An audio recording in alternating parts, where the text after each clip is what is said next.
Okay, again, we have the 7 church ages. Okay. Then we have the 7 seals, commencing with the 4 horsemen. Okay. We are removed between the 6th and 7th seal. Then comes the 7 trumpets coming out of the 7th. We looked at this yesterday. This, in some way, replays the story of Joshua and Jericho up to a point. Okay. So we have this, and we have this. Then things go into an absolute frenzy where there's a full-blown satanic attempt at a counterattack that doesn't work while these judgments are coming out. Satan's counterattack will involve these unclean spirits, but also, ultimately, the Battle of Armageddon. Our main purposes, after looking at the rapture and what we looked at last night, is to get more insight into these events, the Antichrist and the rapture. Remember, the book of Revelation is only chronological where it says so. 7 churches, 7 trumpets, 7 seals, 7 vials. Turn with me, please, to chapter 12.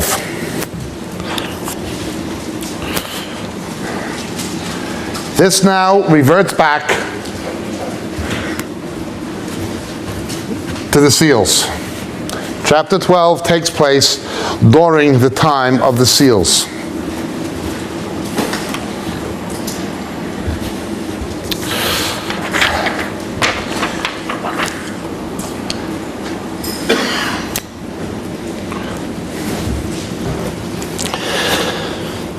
And a great sign appeared in heaven, a woman clothed with the sun and the moon under her feet, and on her head a crown of 12 stars. This is very closely approximates what Joseph saw, doesn't it? This woman obviously is identified with Israel because of the vision of Joseph. Let's look very briefly at what Joseph saw. Remember, he's a type of Christ, as we looked at in our first session. But Joseph runs into a problem with his brothers. And his brothers hate him. The reason, of course, his brothers hate him is because of what he saw. Let's look at chapter 37 of the book of Genesis.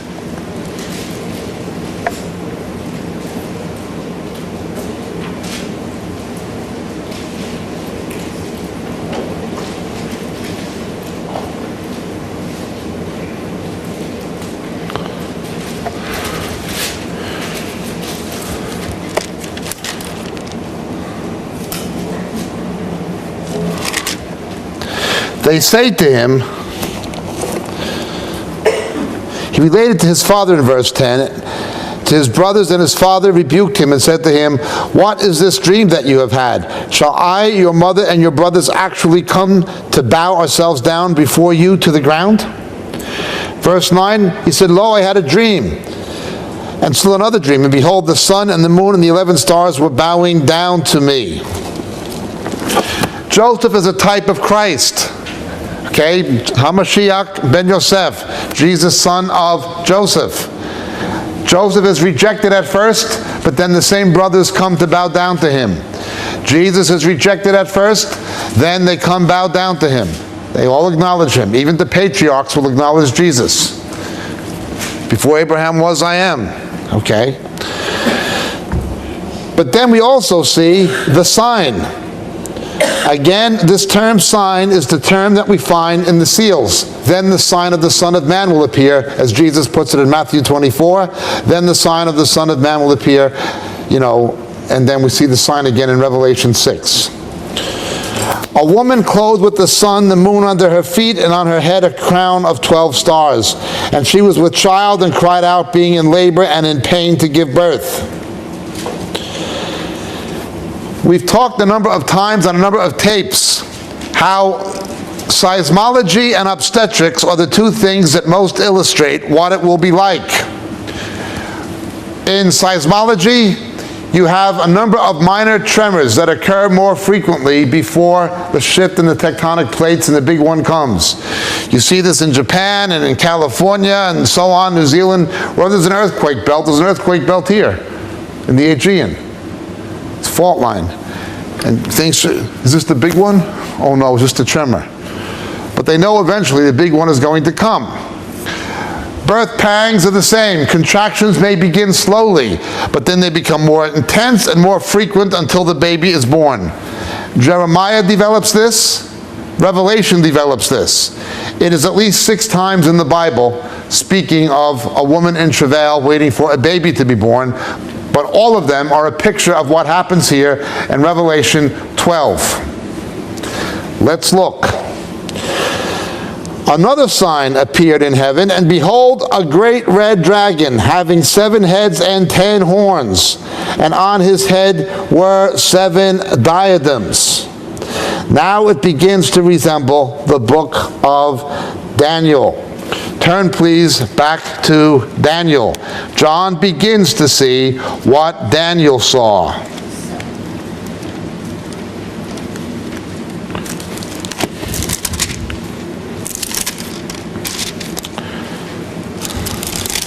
Chapter 7, please.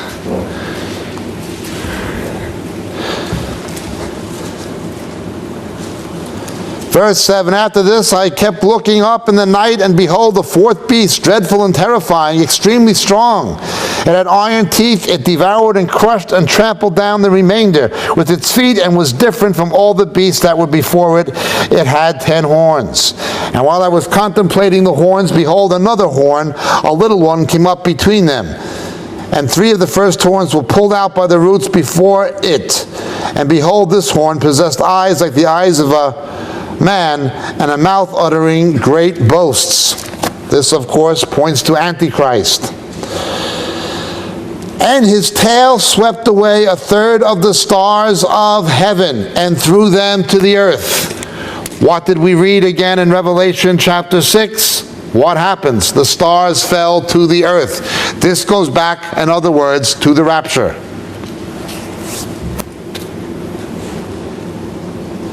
We have the sign, we have the stars going to the earth. And we have what Daniel saw all coming into play at the same time. His tail swept away 1/3 of the stars of heaven and threw them to the earth. And the dragon stood before the woman who was about to give birth, so that when she gave birth, he might devour her child. And she gave birth to a son, a male child, who was to rule all the nations with a rod of iron. And her child was caught up to God and to his throne. And the woman fled into the wilderness, where she had a place prepared by God, so that there she might be nourished for 1,260 days.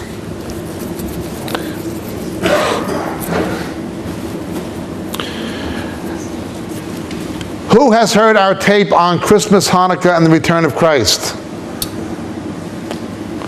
Only a handful. When Jesus was born, the Magi saw the sign in the sky, the Messiah was coming. Herod the Great, who was as much Roman as he was anything. He was a mongrel Jew, descendant actually of Idumeans. He was only a Jew by the conversion of his family. Ethnic Idumean, Roman by culture and politics and political office. Okay, agent of Rome. He tries to kill Jesus coming out of Mary so he could stay king, doesn't he? He was afraid of another king of the Jews. There was a sign, the king of the Jews is coming. He wants to keep power, so he tries to kill the baby coming out of the woman. Let's read.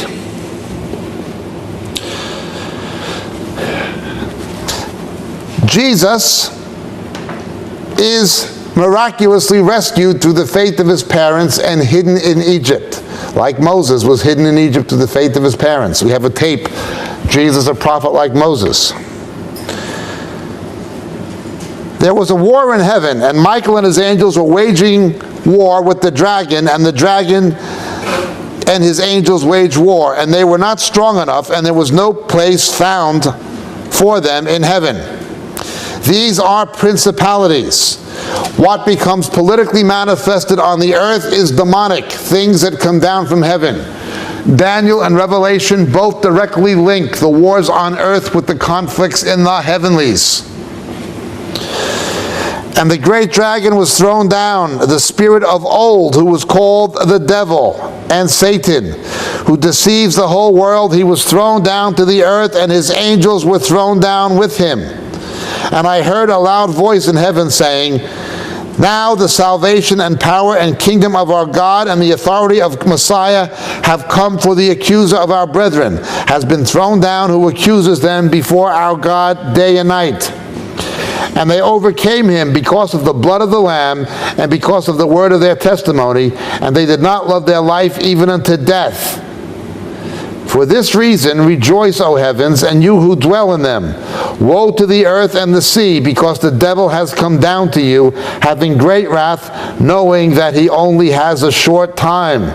Very much again what the apostles told us. Knowing his time is short, he looks for someone to devour. And when the dragon saw he was thrown down to earth, he persecuted the woman who gave birth to the male child, and 2 wings of a great eagle were given to the woman in order that she might fly into the wilderness to her place, where she was nourished for a time, times and a half time from the presence of the serpent. That times, time and a half time, 1,260 days, half of 7 lunar years. The serpent poured water like a river out of his mouth after the woman, so that he might cause her to be swept away with the flood. And the earth helped the woman, and the earth opened its mouth and drank up the river which the dragon poured out of his mouth. And the dragon was enraged with the woman, and went off to make war with the rest of her offspring, who keep the commandments of God and hold to the testimony of Jesus. The church is gone. What happens to those who are here? Remember what happened now. This is again Midrash. It replays the Nativity. It is Christmas coming. Herod tries to kill Jesus coming out of the woman Mary so he could stay king. When he fails to do it, he becomes enraged and he makes war with the rest of her offspring.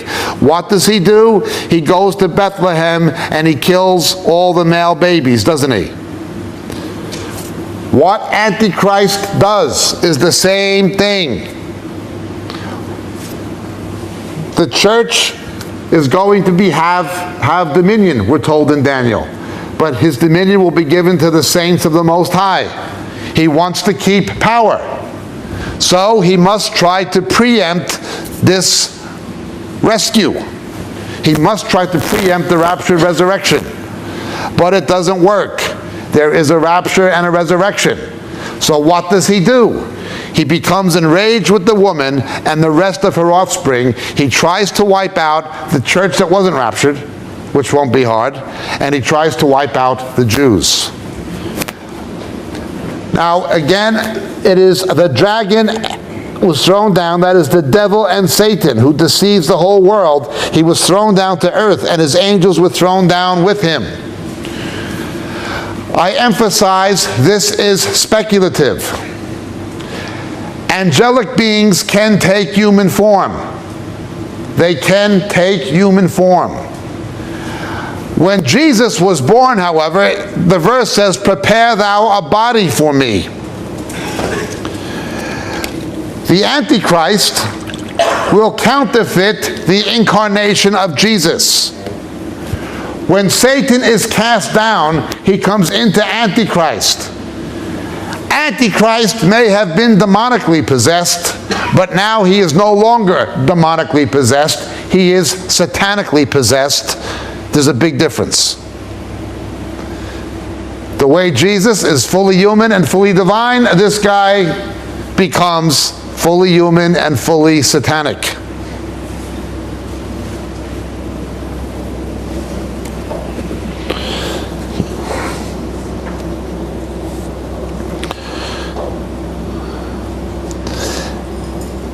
Now we read the serpent. Notice the connection between the serpent and the term who deceives the whole world. We've pointed out a number of times Satan has two modes of attack, the dragon and the serpent. Woe to those who dwell upon the earth, for the dragon and the serpent are cast down to you. Dragon is Satan the persecutor, serpent is Satan the seducer. The serpent beguiled the woman. You see not only persecution and opposition, but you see internal seduction. The serpent. Now let's look at this. It says, it is bad for those who dwell on the earth and who dwell on the sea. Why? Woe to those who dwell on the earth and the sea. In Ephesians, we are heaven dwellers. We're already by faith seated with Christ in the heavenly places. The reason we are not here, we don't dwell on the earth, is because we're not of it in its present form. We're not of the world. Those whose heart and mind is here, those who love the world, will take the mark of the beast. Only those who don't love the world. That is why in John's epistle, as we explain on the Antichrist tapes, when John talks about Antichrist, he prefaces it by saying, little children, love not the world. Those who love the world will take the mark of the beast. We might say this, those who will take the mark of the beast have taken it already in the attitude of their heart, because their hope ultimately is in this life, in this world. But why the earth and the sea? The earth has to do with Israel, the sea has to do with the nations, like in the Psalms. Why are the nations in an uproar? They gather against the Lord and his anointed, and they're described as a raging sea. Okay. Now you've got two beasts. One comes out of the earth, the other comes out of the sea. What does that suggest? That one of these two beasts will be a Jew in some way, maybe in the way Herod was. Not a real one, but a Jew, officially. And the other of the Gentile nations. There are people who have a problem with this, and I don't blame them for having a problem with this. But you'll go anywhere and you will see, we want Mashiach now. We want Mashiach now. The Hasidic Jews want Messiah to come. You see this in Antwerp, Belgium. You see it in Jerusalem and Tel Aviv. You see it in New York. You see it in London. You see it everywhere. We want Mashiach now. Who do you think they're going to follow? They are not going to follow a Korean or a Venezuelan or an Eskimo. Okay. Jesus said to them, if another comes in my name, him you will believe. The way they believed Bar Kokhba was the Messiah, they will believe Antichrist. They'll in some way trust him as a fellow Jew in some way. That is how he will deceive them. At least one of these beasts. Now let's look. That's the best I can see it. But let's look. Herod goes after Jesus. Doesn't get him. He's snatched away. So he goes after and kills the other babies. Antichrist goes after the raptured church. Doesn't happen. His body is taken away. The body of Christ is removed. So he becomes enraged at the woman, Israel, give birth to the church comes from Israel, and the rest of her offspring. He goes on a rampage because he has lost again. The first time he lost was the resurrection of Jesus. Now it's happened again. You understand? 3 strikes and you're out, as the Yanks put it. This guy is in trouble. So it's woe to the earth and woe to the sea.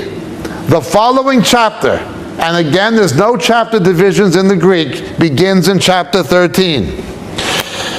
He stood on the sand of the seashore, and I saw a beast coming of the sea, having 10 horns and 7 heads, same as Daniel. And on his horns were 10 diadems, and on his head were blasphemous names. And the beast which I saw was like a leopard, and his feet were like those of a bear, his mouth like the mouth of a lion. And the dragon gave him his power, and his throne, and great authority. In other words, this political entity. And I saw one of his heads as if it had been slain, and his fatal wound was healed. And the whole earth was amazed and followed after the beast. And they worshipped the dragon, because he gave his authority to the beast. And they worshipped the beast, saying, "Who is like the beast, and who is able to wage war with him?" And there was given to him a mouth speaking arrogant words and blasphemies, and authority to act was given to him for 42 months. What is 42 months? 1, 2, 6, 0. He opened his mouth in blasphemies against God to blaspheme his name and his tabernacle, that is, those who dwell in heaven. Notice what the tabernacle of God is.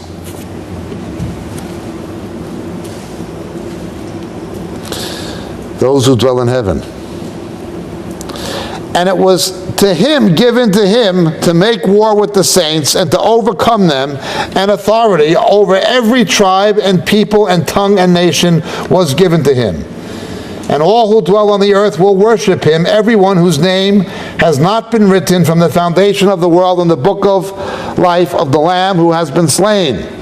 If anyone has an ear, let him hear. If anyone is destined for captivity, to captivity he goes. If anyone kills with the sword he must be killed. Here is the perseverance and the faith of the saints. Okay? Now let's understand this. When they begin cloning humans, I don't mean natural clones like twins. I mean manufactured ones, in vitro. Where will the spirits come from? Fair question. Remember, nothing is new. But at some point in gestation, God puts a spirit, howbeit a dead one, into every fetus.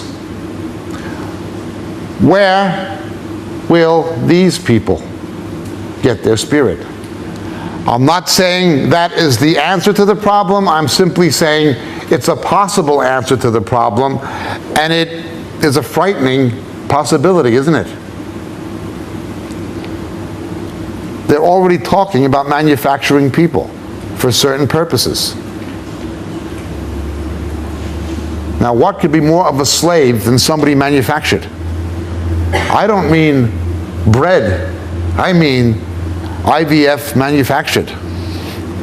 I mean even put into a synthetic incubator that can facilitate embryonic growth through computer technology from an early point in gestation. Not possible now. Will it be possible in 10 years from now? I think yes, to some degree. I'm not saying this is it. I'm simply saying it is a possibility. But we are toying with things beyond the bounds God has set. He made them according to their mean, according to their kind. Once you begin transmutating DNA across the genus barrier, you're going beyond the limits God set in the creation. Let's look at this now.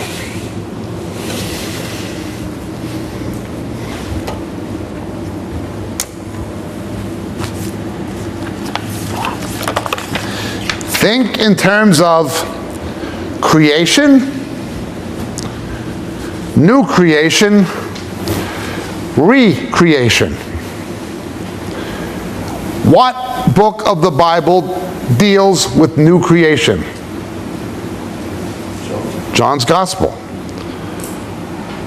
Who wrote the book of Revelation? John. So the same apostle who writes about the new creation writes about the recreation. Okay? God declares the end from the beginning. Jesus is the Alpha and Omega. We link John's Gospel with Proverbs 8. Genesis and John's Gospel are linked together by Proverbs chapter 8. Okay? So too, Paul's epistles like Thessalonians link new creation with the recreation. These themes become more and more introduced from here on.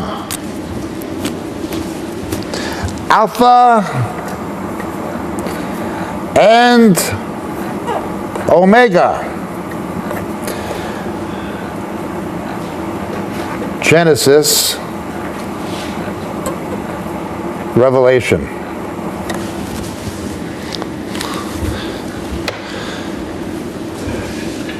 In Genesis, we have creation.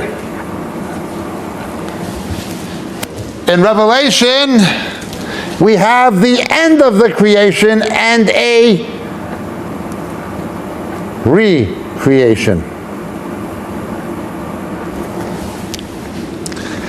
In Genesis, you have Joseph's vision with the sun, moon, stars.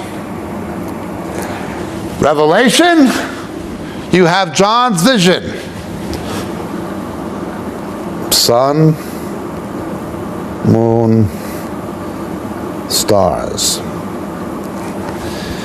In Genesis, you have a dragon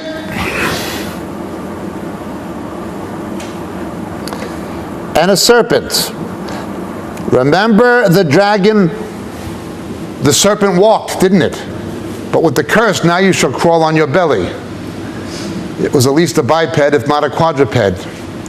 I do not believe dinosaurs are 65 million years old. If you go to the Taronga Zoo in Sydney, Australia, I would invite any Darwinist to climb into the cage with the Komodo dragon. And once that thing takes a chunk out of you, you won't believe they're 65 million years old either. You should see these things. They can get up to 7 foot tall in attacking position.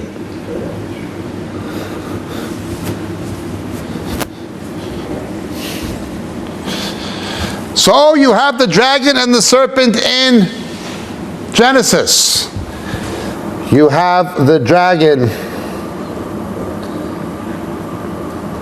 and the serpent in Revelation. Every culture, from China to Mexico, people with no contact with each other. Here in the Middle East, they all had dragons, didn't they? They all had dragons. They just became extinct.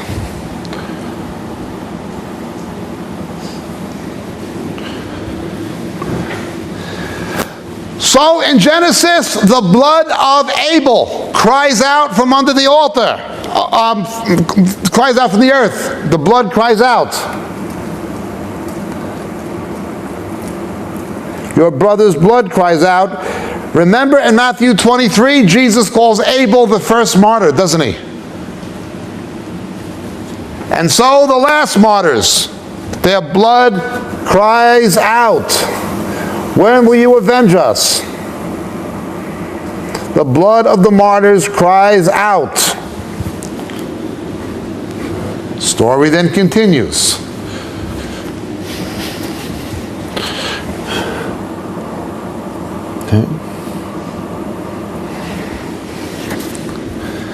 In the book of Genesis, you have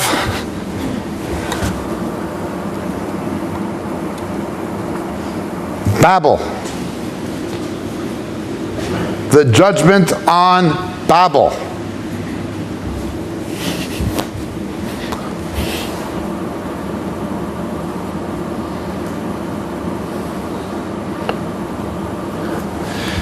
In Revelation chapter 17, fallen is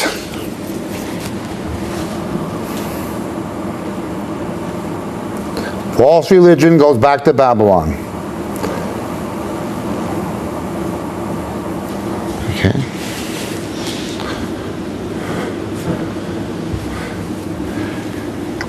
In Genesis, you have the woman and the seed of the woman. I'll put enmity between you and the woman, between your seed and her seed.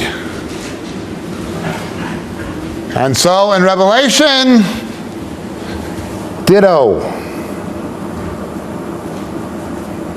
Okay. It's all there in some way right from the beginning. Think of the Bible like a loaf of bread before it's been cut straight out of a baker's oven. It looks the same on both ends, doesn't it? A loaf of bread, before you cut it up, looks the same on both ends. Okay. You have the language in the creation in Genesis of earth and sea.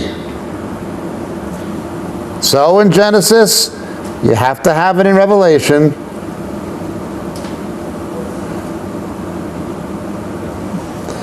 The earth, the waters. Okay.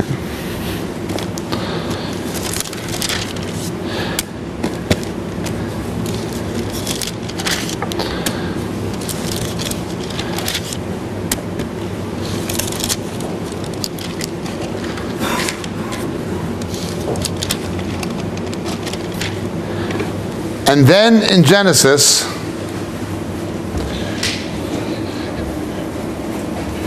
you have a series of climatic, biological, and terrestrial changes. It begins with the fall of man, when longevity is reduced. The biosphere begins to behave differently.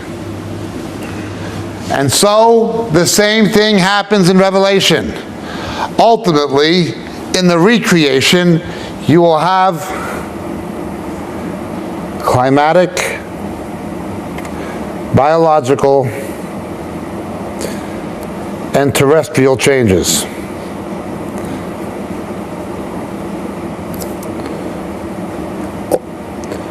I think things that we see now, like global warming and things like this, these are only hints of what is to come. There will be major changes. Only in Genesis, because of sin, longevity was reduced. Bioentropy came as a result of sin. Then it accelerated after the flood.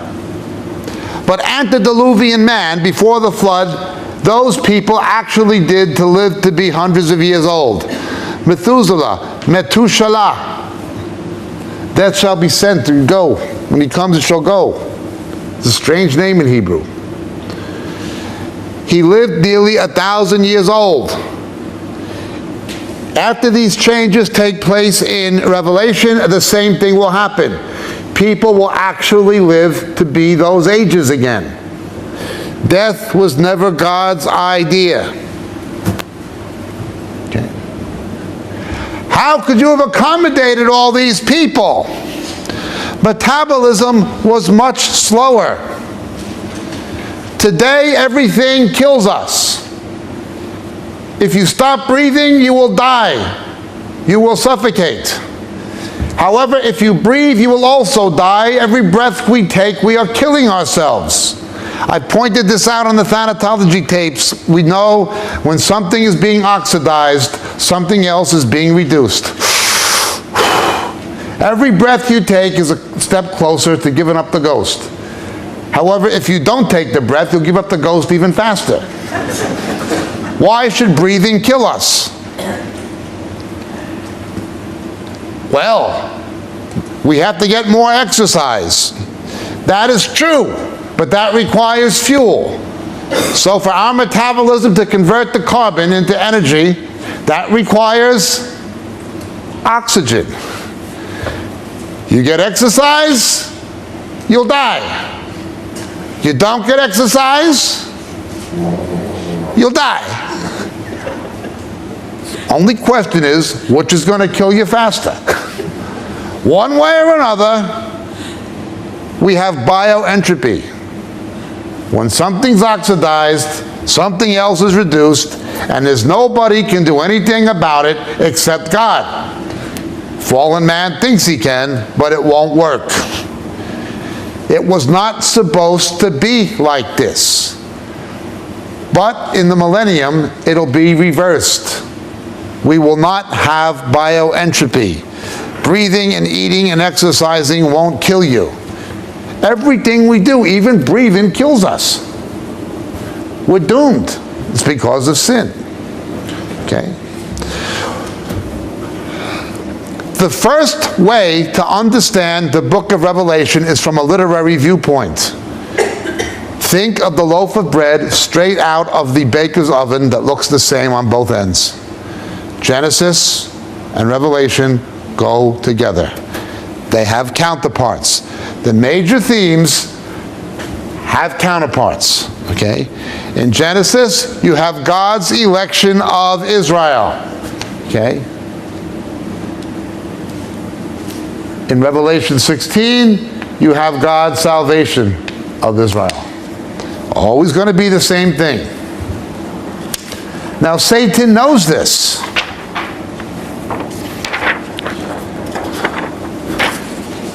So this guy gets ready for action. Let's look again at chapter 13.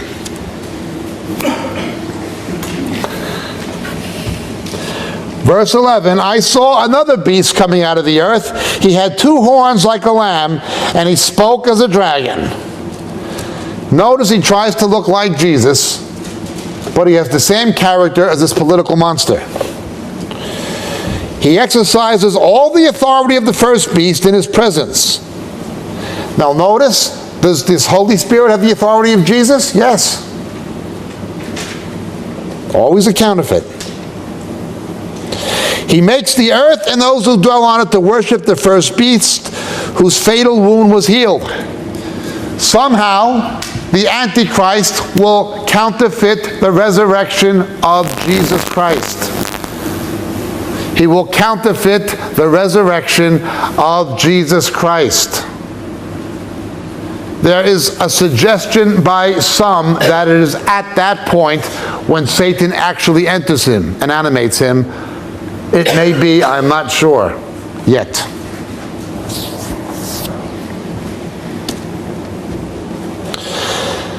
And he performs great signs, so that he even makes fire come down out of heaven to the earth in the presence of men. Again, astral phenomena. We warned about that. And he deceives those who dwell on the earth because of the sign which it was given to perform in the presence of the beast, telling those who dwell on the earth to make an image to the beast who had the wound of the sword and has come to life. And there was given to him breath. He gave breath to the image of the beast, that the image of the beast might even speak and cause as many as do not worship the image of the beast to be killed. And he causes all, the small, the great, the rich, the poor, the free men and slaves, he got them again, to be given a mark on their right hand or on their forehead. And he provides no one should be able to buy or sell except the one who has the mark, either the name of the beast or the number of his name. Here is wisdom. Now again, if we're not here, who's going to have wisdom? Let him who has understanding calculate the number of the beast, for the number is that of a man, and his number is 666. There is slight confusion in some manuscripts saying 616. Wherever you see something about the Antichrist, there's always confusion. Okay? It takes wisdom to figure this out. In other words, it will not be that obvious at first. By the time it becomes obvious, it is too late.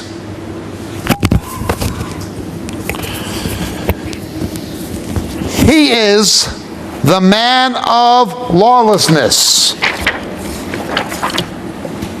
I've explained this before. We'll go through it again quickly.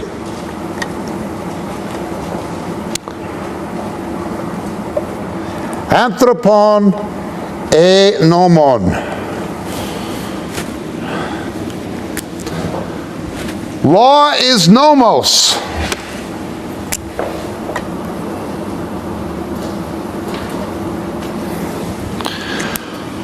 Paul tells us in 1 Corinthians 9 that when someone is born again, they go out from under the law of Moses, which teaches about our fallen nature through the example of the Jews, and they come under the law of Christ. It is like driving across a border. If you drive from Scotland to England, say, most of the laws are the same in Scotland as they are in England. But some laws are different. You can't say because you're now in Scotland, there's no more law. It's just a different law. Well, so it is when you come to faith in Jesus. You can't say there's no more law. There are do's and don'ts in the New Testament, the same as there are in the Old.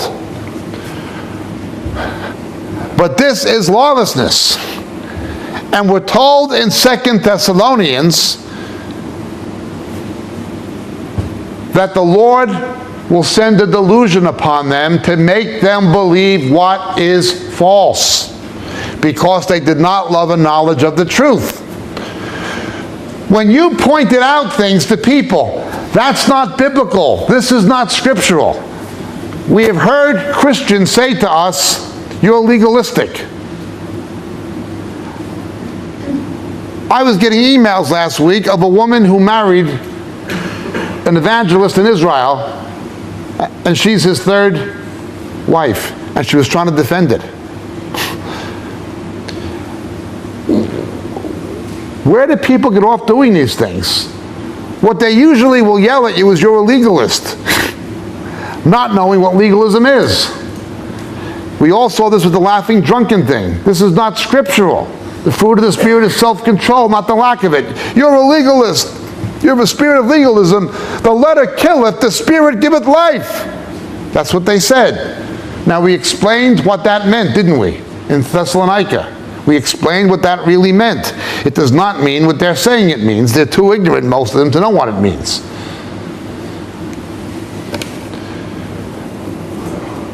When this gets into the church, you got a problem.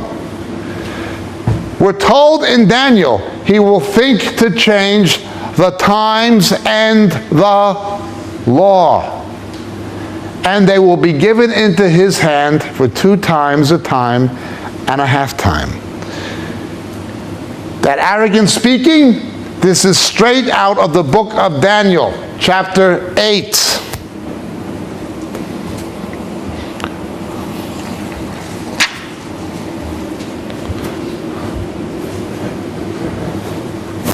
Turn, please, to the book of Daniel.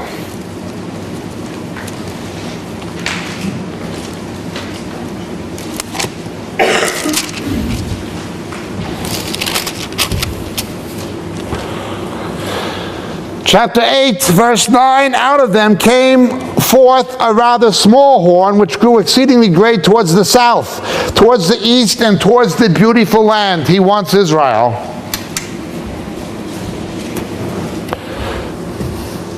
Interestingly, not to the west. And it grew up to the hosts of heaven, and caused some of the host and some of the stars to fall to earth, and trampled them down. There it is again, same as Revelation 6, same as Revelation 12. It even magnified itself to be equal with the commander of the host, and it removed the regular sacrifices from him, and the place of his sanctuary was thrown down. And on account of transgression, the host will be given over to the horn along with the regular sacrifice, and it will fling truth to the ground and perform its will and prosper. Then I heard a holy one speaking, and another holy one said to that particular one who was speaking, how long will the vision about the regular sacrifice apply when the transgression causes horror, so as to allow both the holy place and the host to be trampled? And he said to me, 2,300 evenings and mornings, and then the holy place will be properly restored.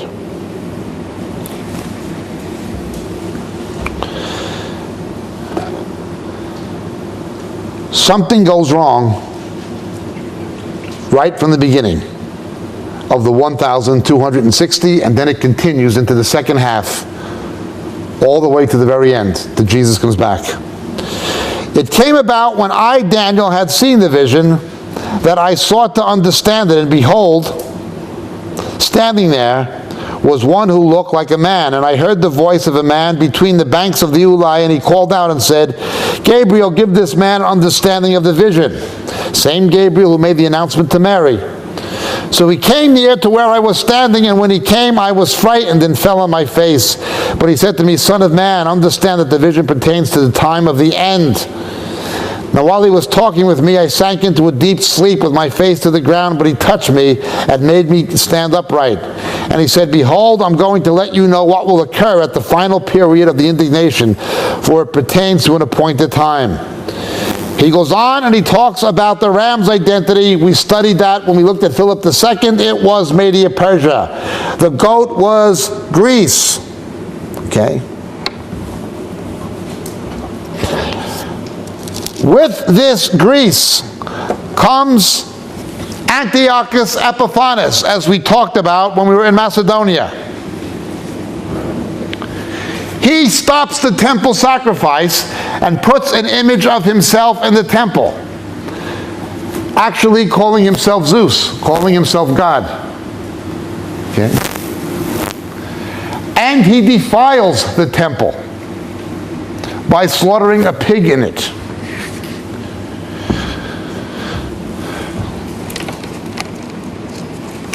He goes on doing these things, and the Maccabees oppose him. The story continues through chapter 11, up to verse 36. Then the king will do as he pleases, and he will exalt and magnify himself above every god, and will speak monstrous things against the God of gods, and prosper until the indignation is finished, for which is decreed will be done. Up to that point, Antiochus did it. But from verse 36 onward, Antiochus did not do it. Whatever happens beyond verse 36 will be carried out by this beast in Revelation 13. In other words, he will come in the character of Antiochus, somebody who's fully Hellenistic. He will recapitulate what Antiochus did, but then go beyond Antiochus and do the rest of it. You understand what I'm saying? From verse 36 of chapter 11 onward, it has never been fulfilled. Antiochus is merely the shadow. This guy is the substance.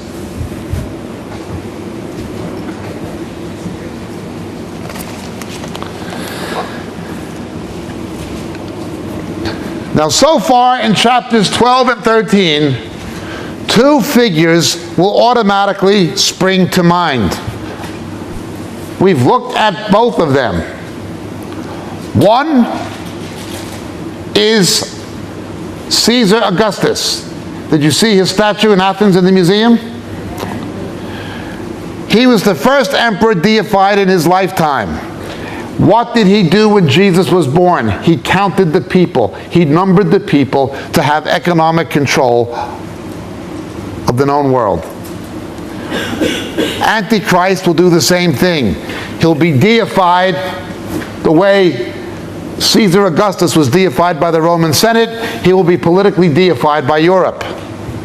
Now notice they worship the dragon. They worship the system. Somebody was actually accused of blaspheming Europe last year.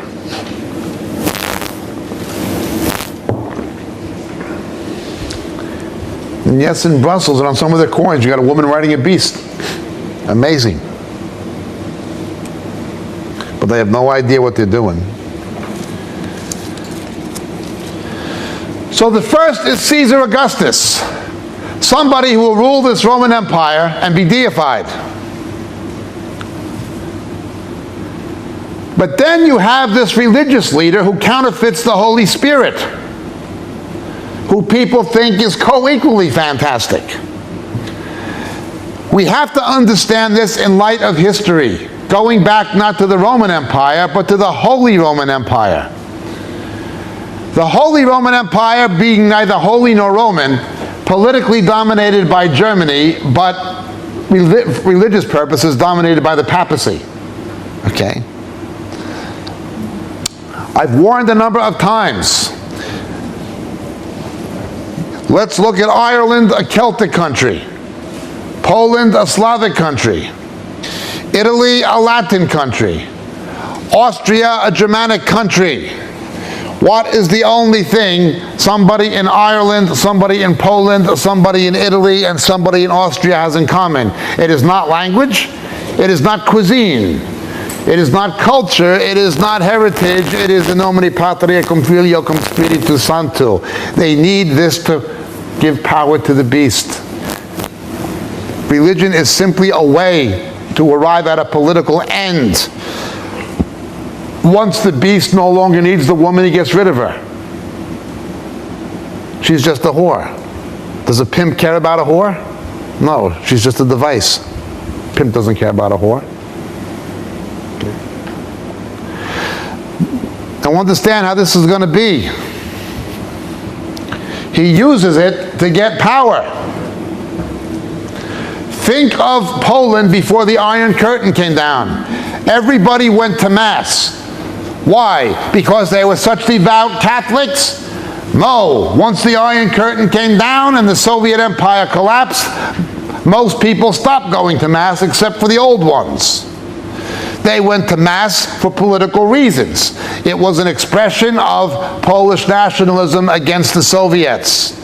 It was simply a religious device pursued for political aims among most of the people.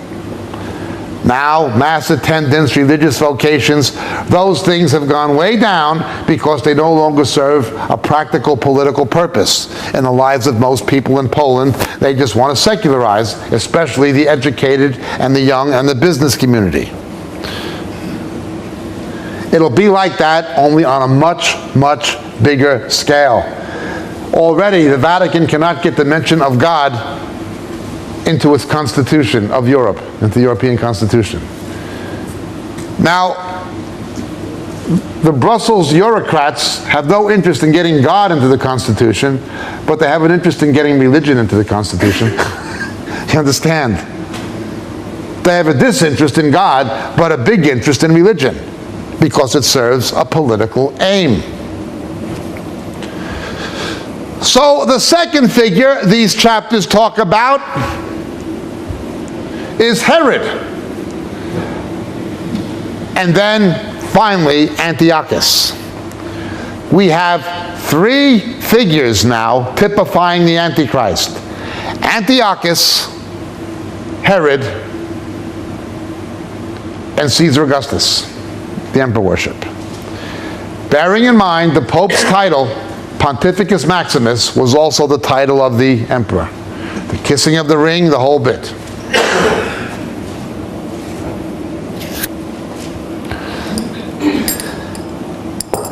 But he's ultimately identified by 666. The first person they again tried this with the Roman numerals of his name, using gematria, getting a theological meaning from the numerical value of a word or name, gematria. Matthew uses gematria in Matthew chapter 1 in the genealogy of Jesus. The first one they ever tried it with was Nero. Before we begin worrying about Henry Kissinger's name in Roman numerals and what it adds up to, the thing we should do is look where else does 666 occur in the Bible. Don't look for Kissinger or Javier Solano or any of this stuff until you look where else does it occur in the Bible. Well, it occurs a lot of places in the Bible, in one form or another. Sometimes it is cloaked in the original Hebrew or Aramaic. Other times it comes to 18.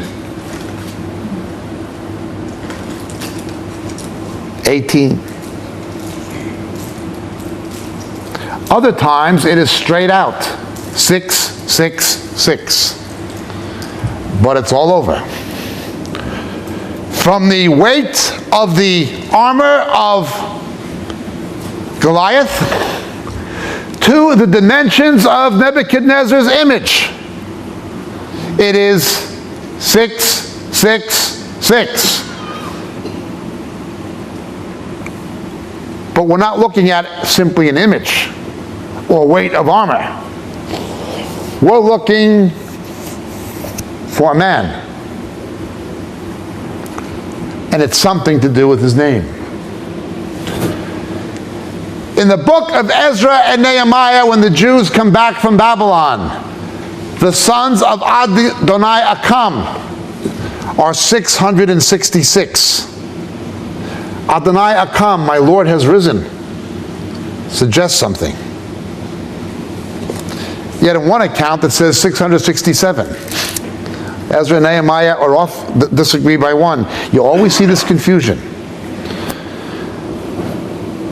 But who else is identified with 666? If you heard the Antichrist tapes, you know there's a very important person in the Bible who seems to be very much what Daniel described. He knows the words of the wise and their riddles. The Hebrew word Hetaim.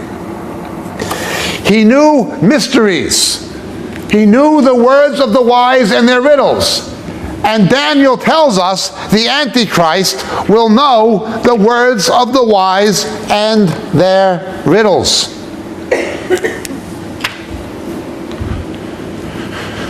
Turn with me, please, to the book of Kings.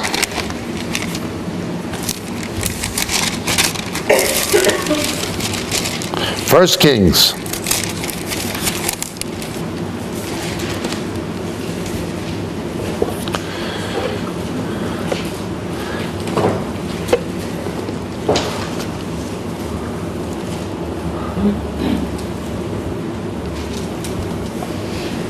Chapter 10.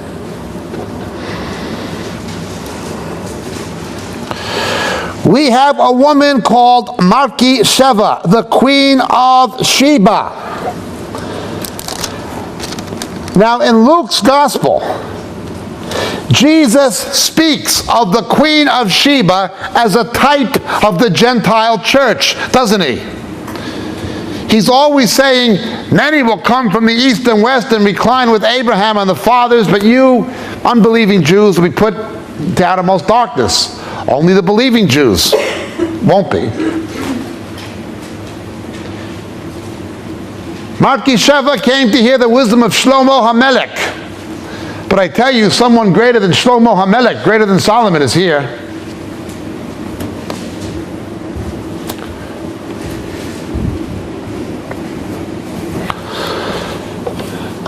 He answers her questions. His wisdom, his wealth is incredible. He knows the words of the wise and their riddles, as Daniel says. But now let's look. Verse 14, the weight of gold which came to Solomon in 1 year was 666. Turn to 2 Chronicles chapter 9, please.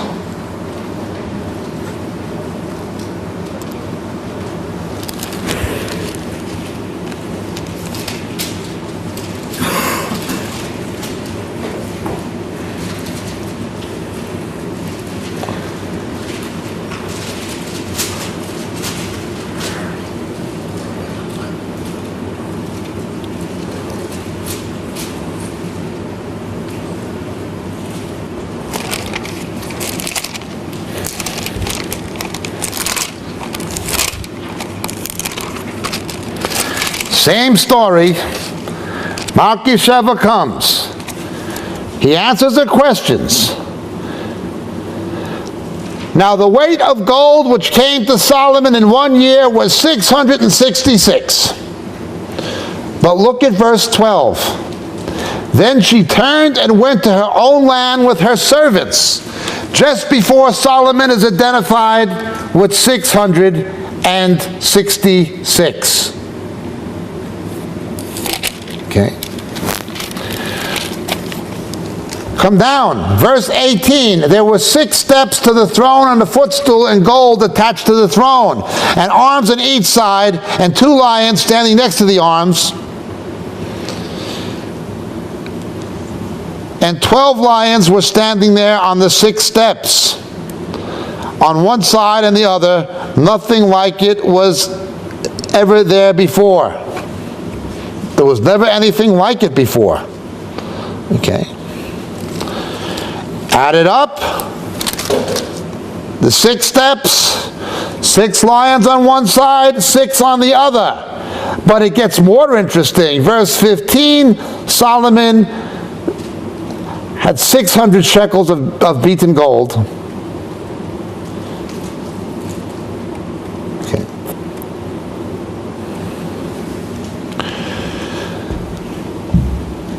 Whenever you have 606 and then another 6, it's always alluding to this.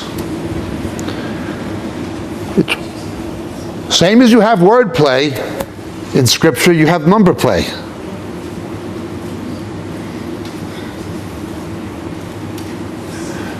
Well, it's the same thing in Kings. She goes to her own land with her servants. The suggestion is, and I'm not basing a doctrine on our type, but the church is taken out of here. This guy is identified with 666. But he can suck her in. This guy is going to be good. There is one other character we always talk about, and there are several types of the Antichrist I haven't mentioned. But one of the characters we always talk about is Judas, the son of perdition.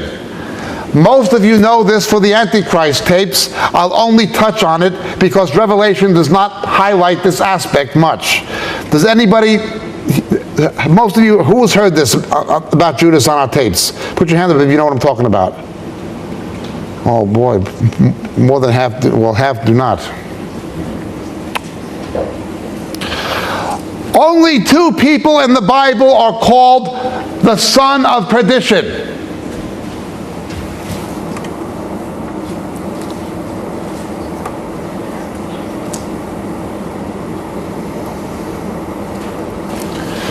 Only 2 people in the Bible are satanically possessed. Not demon possessed, but Satan possessed.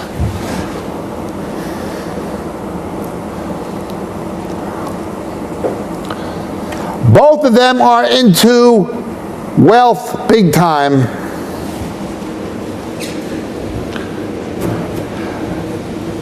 In John's gospel, John's epistle rather, same John who wrote Revelation, when he describes Antichrist, he describes Antichrist in the character of who? They went out from among us, but they're not really of us.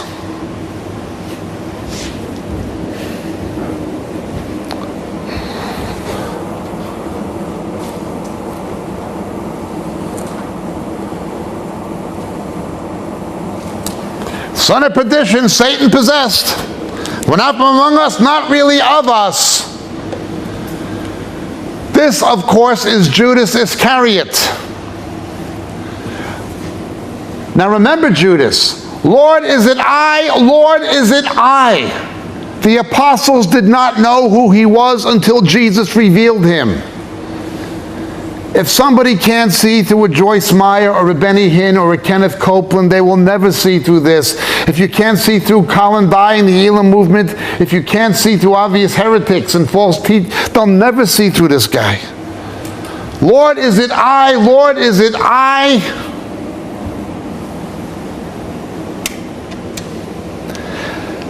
There are two ways we are told he will seduce people into supporting him, to giving him this kind of political power. One is the miraculous, as it would appear to be.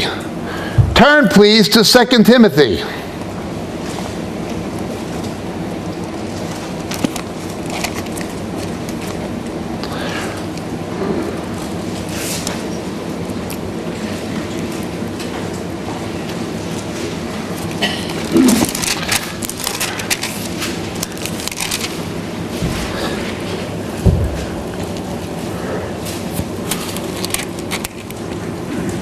Chapter 3, he talks about the last days.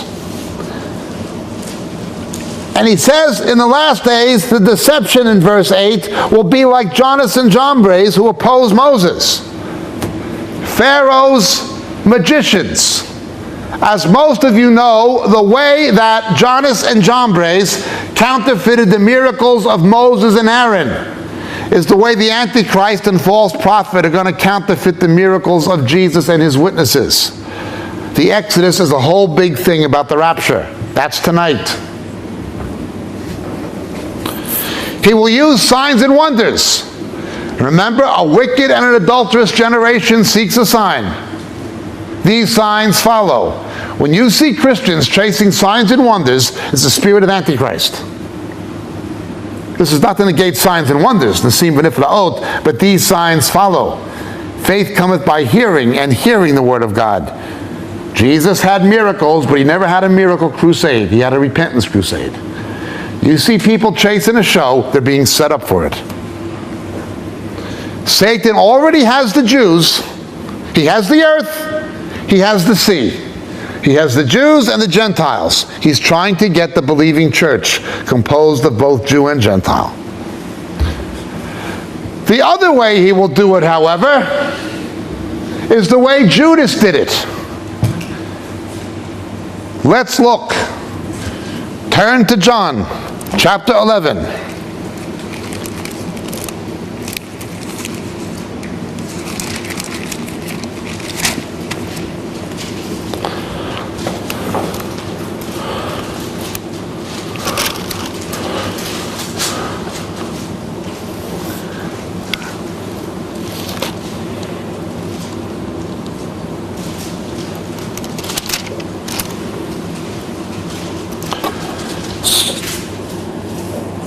Chapter 12. But Judas in verse 4 said, one of his disciples who were entering to betray him said, why was this perfume not sold for 300 denarii and given to the poor?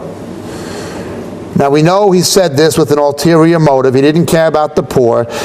He cared about himself. Okay. Let's look at this synoptically now. Let's look at the synoptics. Let's look at Matthew.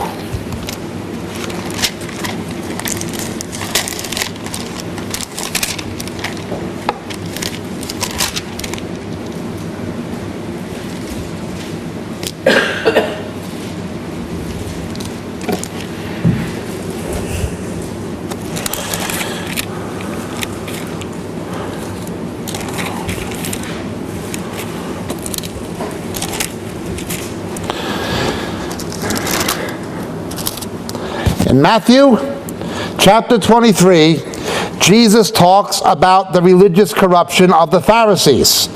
He talks about the corruption of the organized religious establishment. And in it, he makes it clear that these people really don't care about the poor.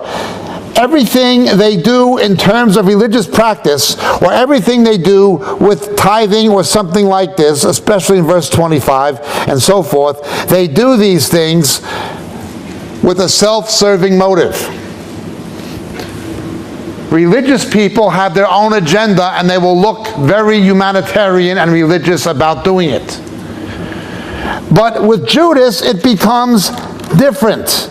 What he warns about in Matthew 23 now gets in among his own disciples. This self-serving motive. Let's look at Mark.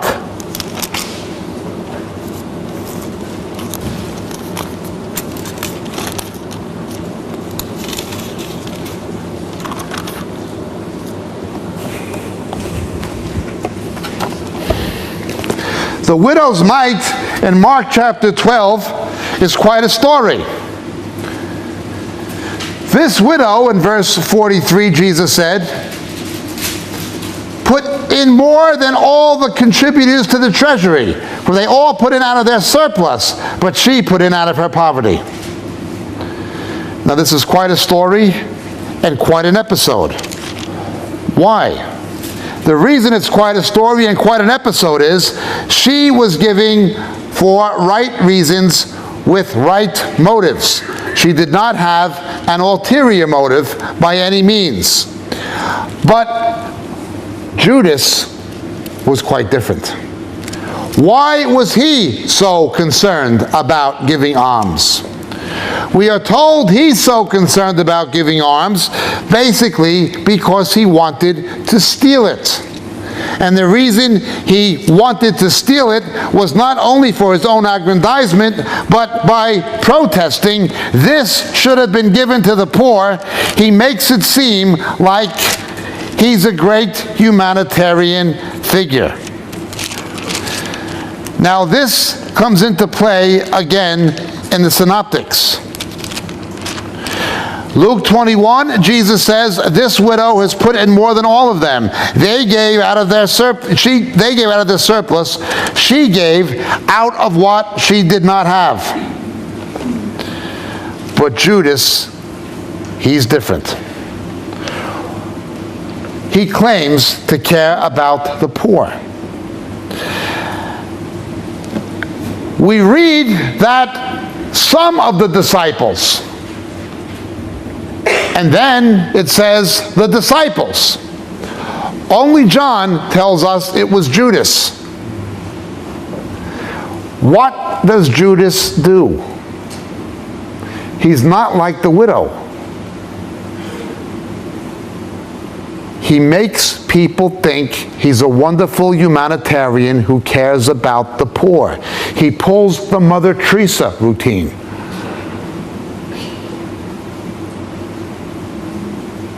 How can you say anything bad about Mother Teresa? I'm only quoting Mother Teresa. She said she doesn't give these people the gospel when she got the Nobel Prize. She said she makes them better Hindus and better Muslims. Go to hell, go directly to hell. Do not pass go, do not collect $200. If you can't see through her, they'll never see through this guy. He will do the miraculous, what appears to be miraculous, but he'll do it in the power of Satan, as Jannes and Jambres did. Him and the other beast, who will work the miracles in his presence. Secondly, he will seem to be such a wonderful, tremendous humanitarian, nobody would be able to imagine him being wicked. There is much more to the social gospel than being social. I've warned about organizations that began as evangelical, like World Vision, like Christian Aid, but are no longer, by biblical definition, Christian. They no longer preach the gospel. They're simply social welfare organizations with a social gospel that have no power of salvation. The attitude God wants is the one of the widow's mite. Now, if you're going to take the widow's mite, you should be willing to live like her. Of course, the money preachers don't. Judas is not featured strongly in Revelation, but he helps us to understand how this beast is going to delude people. They will all wonder after him. Isn't he marvelous? Isn't he fantastic? Now remember, they didn't know who Judas was. Lord, is it I? Lord, is it I? Not until Jesus reveals him at the Last Supper do they know who he is. This corresponds to what we read in Matthew 24. Who is the good and faithful servant who gives the proper food at the proper time? It was during the final feeding that people knew who he was. Not until the final feeding of the church, before the body is given up and betrayed, will we know who this guy is. He's going to be too good. The world will not have a chance to recognize him simply because Christians won't recognize him until Jesus reveals him. Think of Solomon. Somebody with that kind of wisdom. Somebody like Solomon who built the temple. What did Solomon do? Solomon built the temple. Look at chapter 11, verse 1. There was given to me a measuring rod like a staff. And someone said, rise and measure the temple of God and the altar and those who worship in it. And leave out the court which is outside the temple. Do not measure it, for it's been given to the nations. They will tread it underfoot, the holy city, for 42 months. It is on the earth now. This is not in heaven. This is the tribulational temple. Solomon is associated with the temple. Yes? Revelation 11:1. Solomon associated with the temple, isn't he? Antiochus Epiphanes, the temple. Herod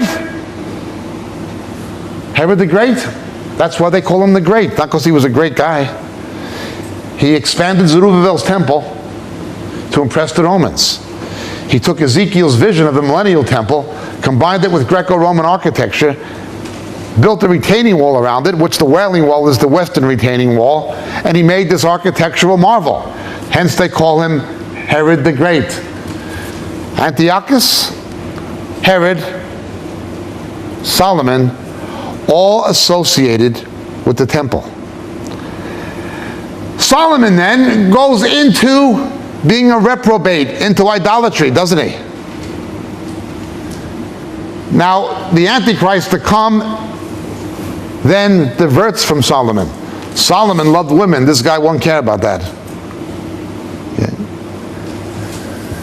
Nonetheless, that's the kind of person we're dealing with. Somebody who is virtually unidentifiable. He looks too good and too positive to too many people, including Christians, including saved Christians, including sincere Christians. Not until we know who he is. Not until the faithful church know who this guy is for sure.